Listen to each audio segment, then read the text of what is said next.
Welcome on in together, round gang. It's time for some more Total War Warhammer 3 news for Lords of the End Times. We've got ourselves a blog going over the free LC, Neferata, and a bunch of other stuff. Let's get into the TLDR for any who don't want to listen to the entire video. These are all of the main points we're going to be hitting in this blog. We got the major Vampire Council rework. Ooh. Free LC Legendary Lord at Neferata, so she'll be free to all players. Major new in-game content update, victory conditions overhaul, Lords of Magic updates, and then campaign intro, Flyby overhaul. Now, let's dive into what each of these means. Before we do, though, please do remember to leave a like for the Light God and a sub for the Subathon if you enjoy these videos. It does help the channel out, and I appreciate it a ton. Now, let's get to the information. Firstly, we have the Vampire Council rework. Their time has come. Vampire Counts are getting a significant rework, which we feel better captures the essence of the Midnight aristocracy and the fantasy of raising hordes of undead to conquer the world. The first change to mention is the Vampire Counts core game loop. Recruitment previously revolved around local region actions, utilizing building recruitment upgrades to improve your forces and being supplemented by the Raise Dead feature. But the system lacked any real investment in provincial military infrastructure. We felt this could deepen the core loop here, so we've redesigned elements of the building and recruitment systems to achieve this.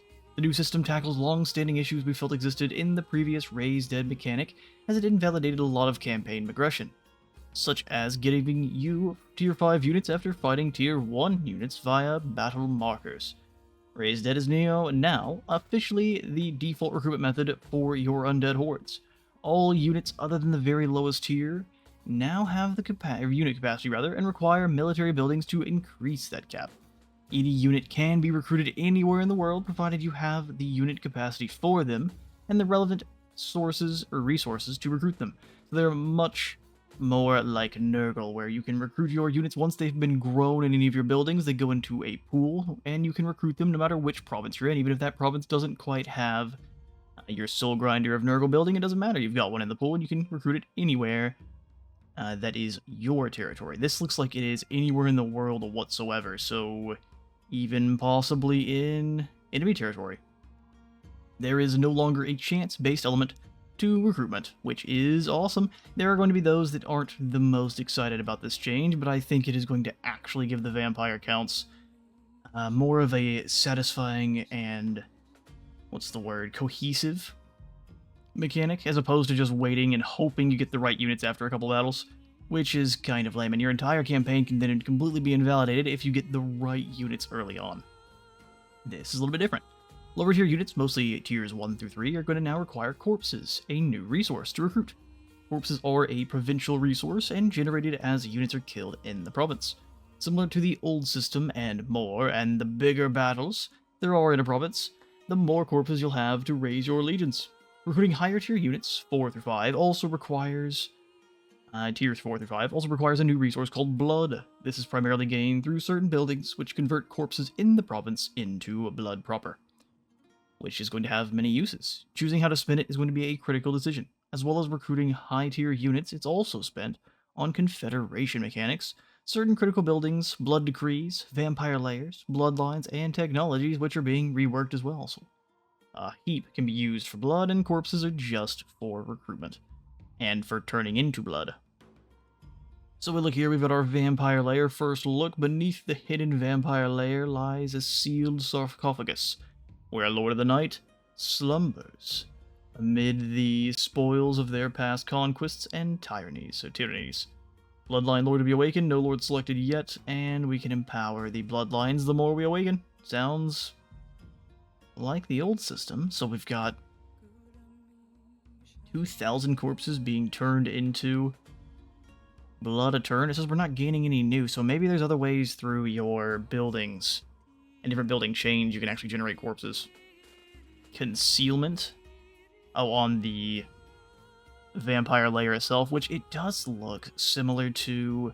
Actually, it's a whole new system, but it's similar to the Black Garden of Moor, where you can pop them in anywhere, probably even in... Well, I don't know if you can put them in your own territory, but we'll see on that. We'll read through before doing any more speculating.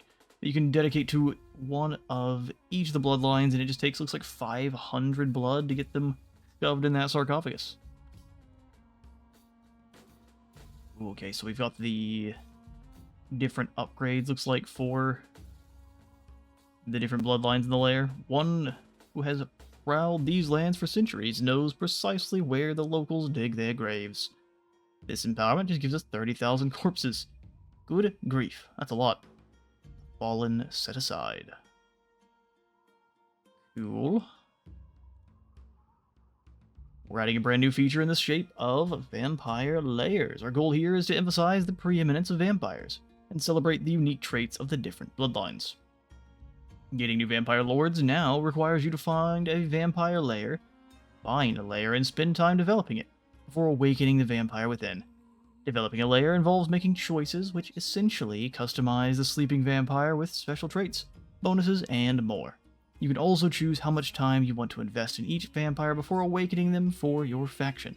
So for example, you can swiftly awaken a vampire for quick access to a lord of a specific bloodline, or you can take your time to invest heavily in their development, resulting in a considerably more powerful vampire lord right off the start. That's interesting.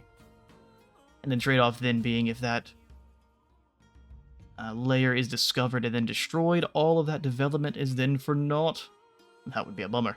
Vampire layers are scattered around the world in random settlements at the start of each campaign, and revealing them requires the player to fully discover the settlement by occupation or via certain agent actions. Once access to the newly revealed layer is granted, the rituals of awakening may begin, so they can be in friendly settlements as well. As vampire lords are now recruited through layers, the Bloodlines feature has been updated to support this new gameplay flow. Previously, a bloodline would provide access to a key character type and can only be upgraded 3 times. Now a bloodline can be infinitely empowered, but each subsequent empowerment requires an ever-increasing volume of blood. That is crazy, so I guess we'll see what empowering actually does, because it very likely will not be the same. We've also changed Vampire Count Confederation here, so we can take a look.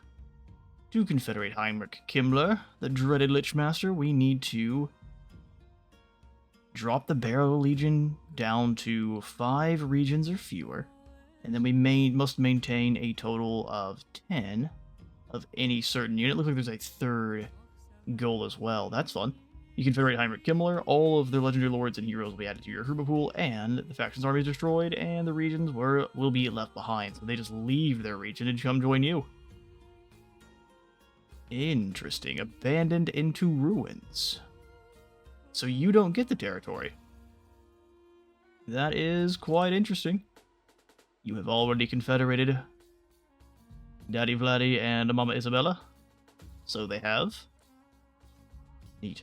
We've also introduced a new mechanism for allowing confederation with other Vampire Count legendary lords. Confederating another legendary lord will require a series of unique tasks to be completed first, and incurs a hefty cost. But ultimately, you're able to bring all Vampire Count legendary lords under your control, only then for Nagash to come on in and steal everyone's minds.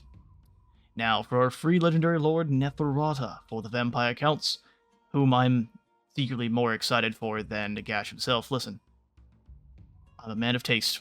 Neferata was first of all vampires. Using Nagash's dark research to learn the secrets of necromancy, she crafted her own elixir of immortality. However, this tincture was tainted with the curse of vampirism, an unquenchable thirst for mortal blood. Hounded from her kingdom of Lamia by the Tomb Kings, who reviled her and all her vampire thralls, she settled in the Silver Pinnacle, where to this day she exerts her will as the Queen of Mysteries through her web of thralls and spies upon the events of the wider world. Neferata would see Lamia restored to its former glory. She aims to reclaim her ancient seat of power and bend all vampire kind to her will. And when we play as Neferata, we will be taking over the entire world, because that's... Neferata was right. Campaign experience, build your court.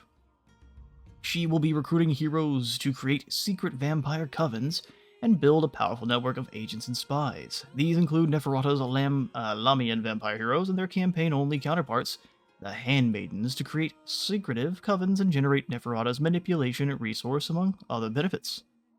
Yes, project your power, strike from the shadows to assassinate, manipulate, and steal from your foes. Dispatch your heroes to carry out actions within the web of power, and weaken your enemies while managing your own vampire coven's concealment level to maximize their effectiveness. It's like Clan Eshin, but more fleshed out. Clan Fleshin. We'll read these after I come on down here. Neferata's campaign focuses on using heroes to carry out plans in her web of power feature. Heroes can be dispatched to set up vampire covens in strategic locations. I think we already... Yeah, it's like a similar description, but slightly differently worded. These covens generate the unique manipulation resource and have a concealment value, a measure of how hidden Neferata's actions are within any given province, which in turn informs the coven's ability to carry out its plans. Destroying armies and assassinating the heroes of the factions you're manipulating will reduce the concealment of your coven, so it's a delicate balance. Ooh, okay. So you reduce it through violence. Yay, violence. Weapon power actions, special actions can target enemies, neutral factions, or allies alike to steal, assassinate, disrupt, manipulate, and more. And all such actions require a hero to perform. Each action requires a hero to be a minimum level before they can perform said action, and costs manipulation, which is then generated by your covens. You'll need to manage your covens well in order to increase your total manipulation capacity, as more impactful weapon power actions require increasing amounts of manipulation to execute. So let's see what we got here.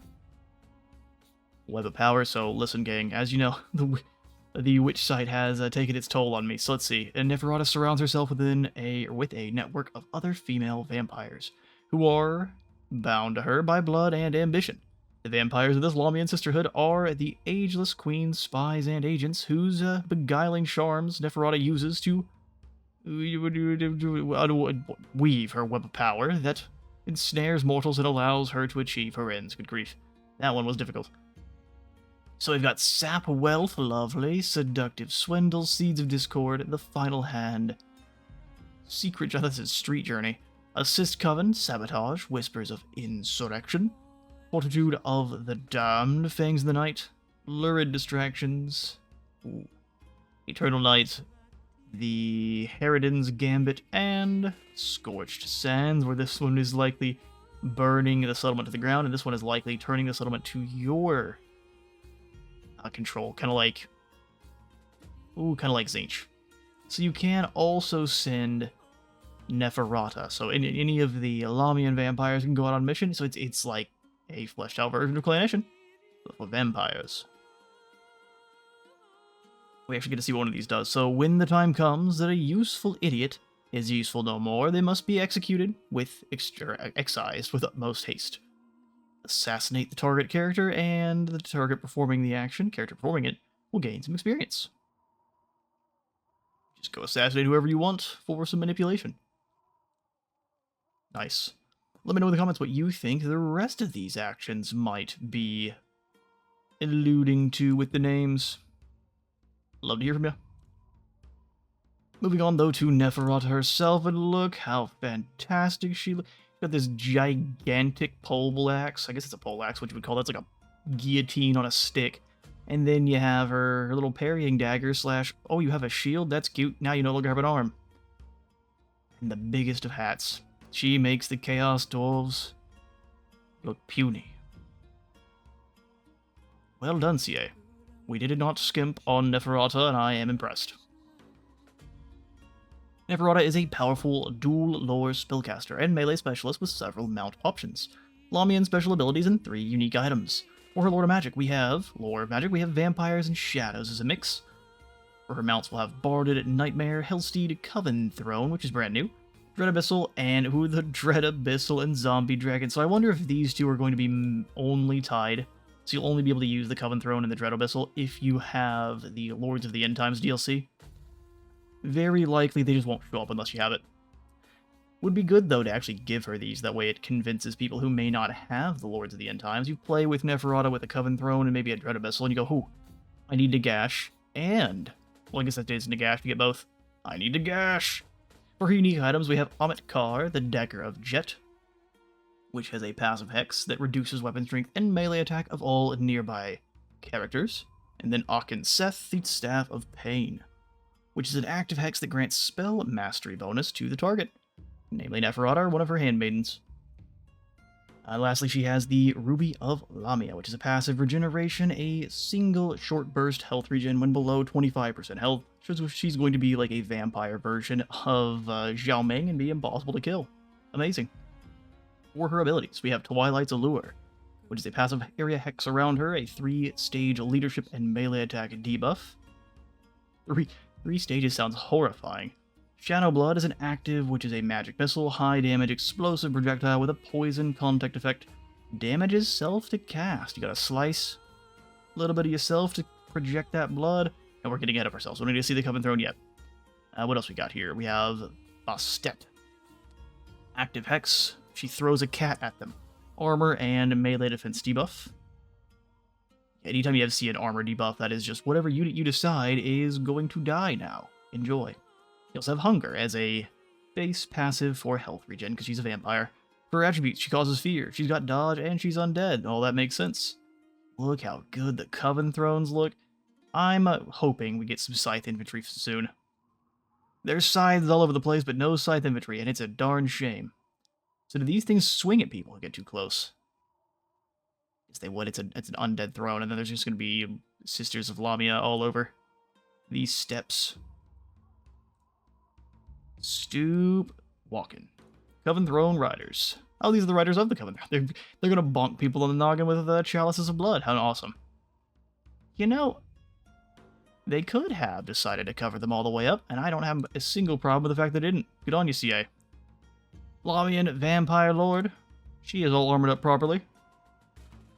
Has the flowers of hate. Yes, no, I'm here to be friends. Stab, stab, stab. Is pretty much how that goes. This is going to be a good color scheme, though, for any of the factions. These different layers will take the palettes well. At least I hope. Hybrid Spellcaster Duelist, Lamian Vampire Lord, has been reworked with some new abilities. I guess this is just it's Isabella-esque, but slightly different.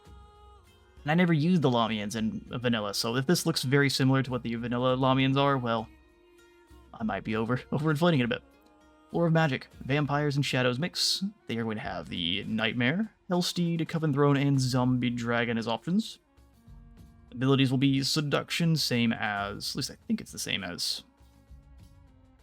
Oh, no, hers is different.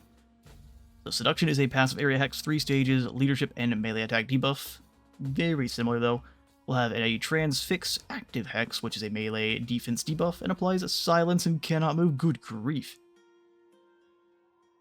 Alright, these are going to be murderous towards heroes and lords. Lightning Reflexes gain melee attack and Executioner. There you go. Mist Form allows them to teleport a short distance. Yes, please. Walls mean nothing. This is amazing. Hunger, passive regeneration, health, regen. You will never be able to... Oh, we're going to go back to Mist Form because I can't help it. You're never going to be able to lock down a Lamian sister. Unless you have multiple heavy cavalry or just heavy infantry options that are able to bog them down. That is awesome. I wonder if all of the vampires have Mist Form now. Oh, look at the Necrarch. Before they were kind of just a conehead. Now he's a overly tanned conehead. It has a lot more detail. Love it. An emaciated conehead. And also their blades are... I would say they're gnarly, but now the Lamian had scary. No, we don't get to see her blades at all. I would expect a little bit more bloodletting, so the flanged blades, but I guess they can't all have flanged weapons. A Spellcaster Lord, the Necrarch Vampire, has been reworked with some excellent new abilities. For Lords of Magic, they have Vampire, Beast, and Death as a mix. They'll have a Barded Nightmare, Hellsteed, and Zombie Dragon as their mount options, and then for their abilities, they've got the Awakening, which summons an improved skeleton unit, which is indeed improvised. Hellish Vigor is an active augment that is going to give a target unbreakable damage reflection and recharge their stamina. Dark Protection is a passive area augment that is going to give physical resistance for himself. Arcane Leech is again a passive that is a hex and augment that yourself will gain power recharge. And any enemy spellcasters in range will lose their Winds of Magic, which is awesome. They'll also have Hunger because they're vampires, so they heal in melee.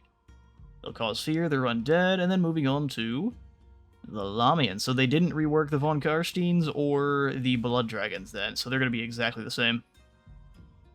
I think that's fair. They were the two that were the most put together already, and the ones that everyone chose every time. Lamian Vampire Hero, moving right along.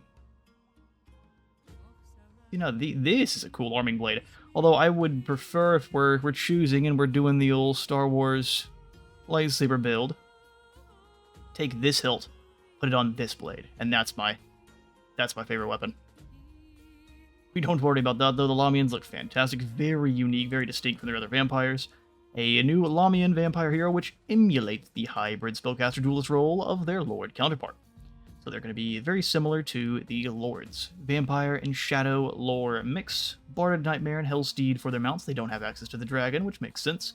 For their abilities, they have Seduction, which we've seen, Dominate, which is a direct damage passive that is going to damage enemies and increase fatigue in an area while they're in melee. That is horrifying. They also are going to be able to Entice, so they'll gain melee defense and the Euphoric Contact effect. I'm trying to think what that does off the top of my head, but I do not quite remember. I think it at least will drop, likely speed and melee defense, would be my guess. Then they have the Whispering Mist, which is going to allow them to reduce a target's movement speed and increase their fatigue, and then they've got the Hunger. Moving right along to the Handmaidens. Purple Handmaidens. Green and red. See, once again, we gotta look at the favorite blade here. This one's pretty cool. That is unique. Actually, they did a good job with all the blades. Well done. Vampire swords look like vampire swords should. The Handmaidens are going to be an anti-infantry, low entity count battlefield unit capable of casting bound spells. And actually, since they have armor here, if these don't at least have 50 to 70 armor, we're doing something wrong. Anyway, bound spells from the lore of Shadows of Death, which is really cool for an infantry unit. Very unique, too. They are going to have... Oh, they're each different. So, you've got the Shadow Handmaidens, the Death Handmaidens, and the Shadows will have the Occam's Mind Razor and the Death Soulblight. Interesting. Both are going to be very useful, and you're going to probably want at least one of each to be kind of your support specialists that also will be very, very good at flanking and defending one of your heroes. If your hero, Lamian, or your Lamian Lord is moving with these Handmaidens, they are going to perform very well, probably against just about anything, except for Rhinox, but nothing likes being smushed by a Rhinox. Next up, well, we have the in-game overhaul. Immortal Empires has had a number of in-game scenarios added over time, such as a Grudge Too Far for the Dwarfs that I avoid at all costs, Will of a Shut for the Chaos Dwarfs that I don't even think we've ever seen triggered once, the Wild Hunt for the Wood Elves, etc. We feel that these scenarios vary in quality generally, but are more importantly that none of them really achieve our design goal for what an in-game should be. We believe in-game should be the most climactic moment, I almost said cinematic, there's no cinematic sadly, of your campaign and should present a challenge that is deeper than just a host of new armies appearing on the edge of your empire. I agree. To begin with, the current in-game scenarios have been recategorized as crisis scenarios, so they're not going anywhere. Anyone who likes these, and also anyone who doesn't want to have content removed, which is me putting my hand up very high here, do not remove content, they're just going to be recategorizing it as something different, not removing it from the game. We may imagine these more as mid-game events that will certainly shake up a campaign, but don't provide all the necessary ingredients players want from an end-game crisis. We've now crafted 3 new in-game scenarios, and believe they're the best we've made to date. They comprise unique gameplay mechanics, narrative build-ups with bespoke art and cinematics. Oh, they are going to be cinematic. How glorious. Well done, CA. And campaign-defining climactic moments.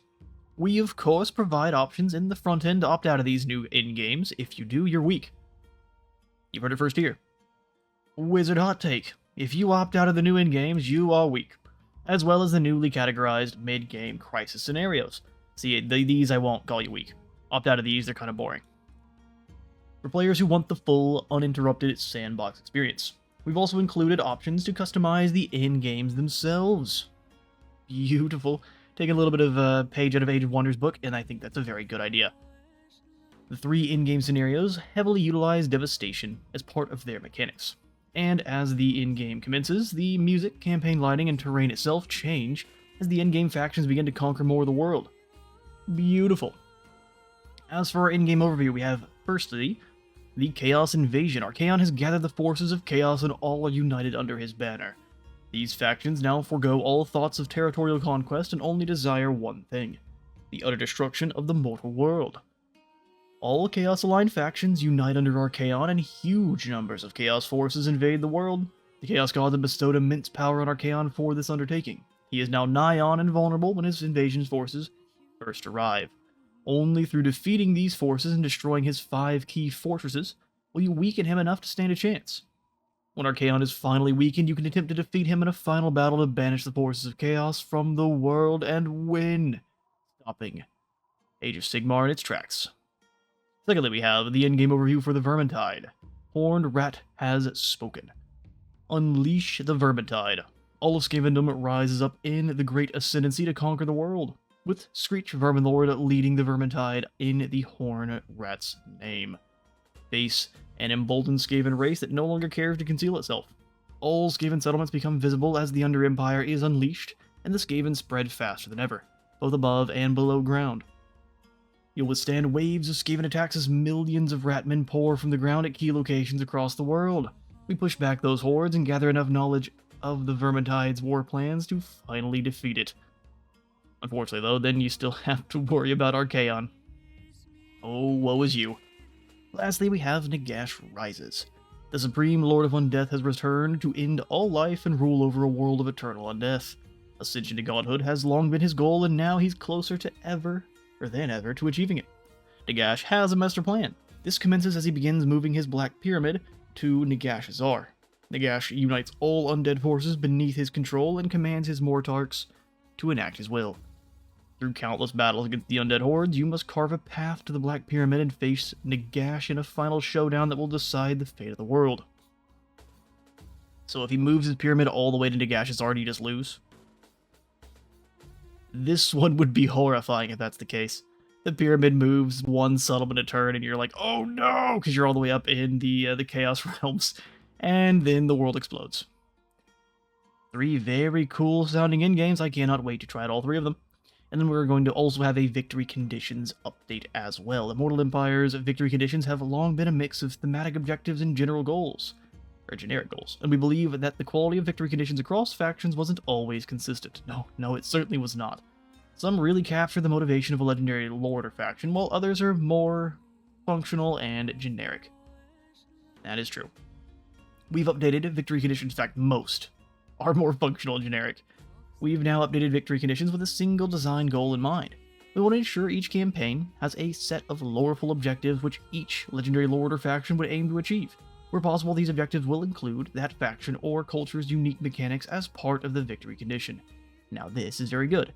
Taking the victory conditions overhaul mod and making it their own is an amazing idea because, in fact, except for I think the most recent DLC, most recent kind of DLC collections, they have been where they have been kind of trying to update and change those victory conditions to being more thematic with those factions.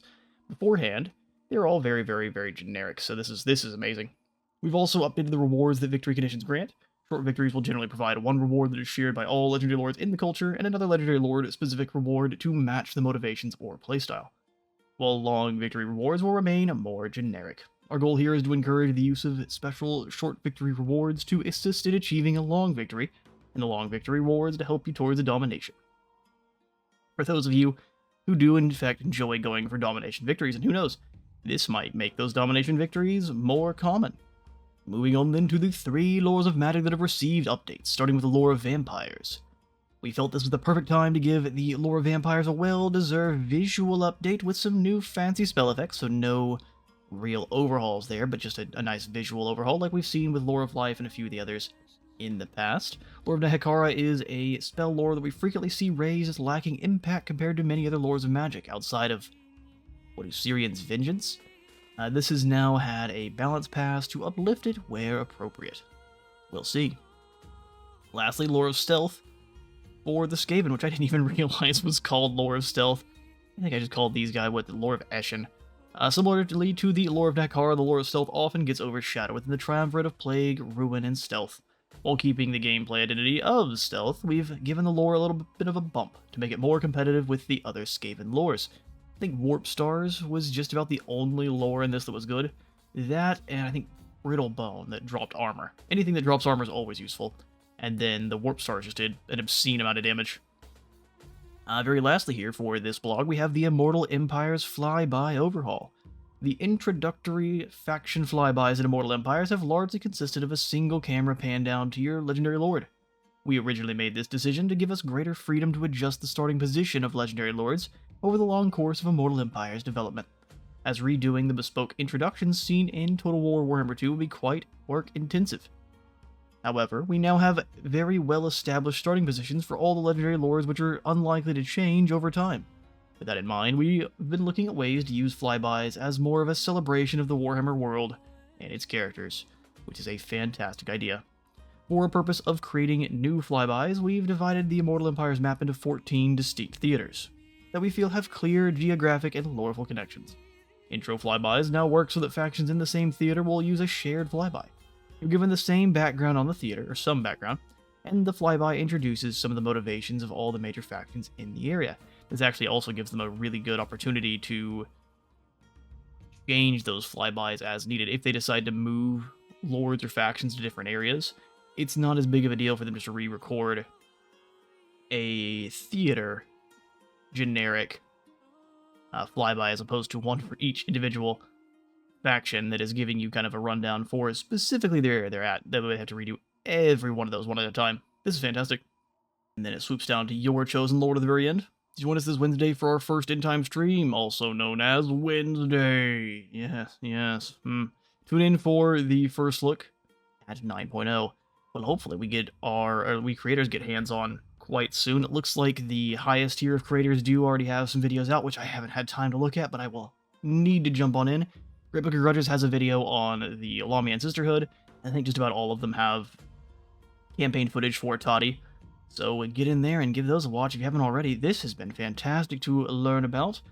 Let me know though, what is your favorite? What's your absolute favorite that has been being added here with the Vampire Count rework, as well as the Lore of Magic rework, and Neferata as a free LC Lord?